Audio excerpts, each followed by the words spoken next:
நடிகர் வடிவேலு நானும் ரவுடிதான் என கூறி வாண்டடா ஜெயிலுக்கு போவது போல் திமுக தாவேக்கு இடையேதான் போட்டி என விஜய் கூறுகிறார். பிரதமர் கூறியது போல RSS ஆலமரம் அல்ல, ஒரு புல்லுருவி என்றும் திருப்பத்தூரில் இந்திய கம்யூனிஸ்ட் மாநில செயலாளர் முத்தரசன் விமர்சனம். ஒரு திரைப்படத்துல நம்ம வைகை புயல் வடிவேல் அவர்கள் நான் தான் ரவுடின்னு வண்டியில போய் ஏறுவாரு. அதுக்கு மேல பெரிய உதாரணங்கள் தேவையில்லை. மகா கும்பமேளா மூலம் நாடு முழுவதும் ட்ரெண்டான மோனலிசாவுக்கு ஹீரோயின் வாய்ப்பு தந்த இயக்குனர் சனோஜ் மிஸ்ரா கைது. பாலியல் வன்கொடுமை வழக்கொன்றில் இயக்குனரை டெல்லி போலீஸ் கைது செய்ததால் பறிபோன மோனலிசாவின் ஹீரோயின் கனவு.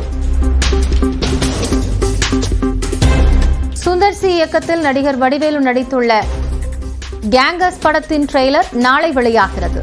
கலகலப்பான காமெடி காட்சிகள் இருக்கும் என எதிர்பார்ப்பு.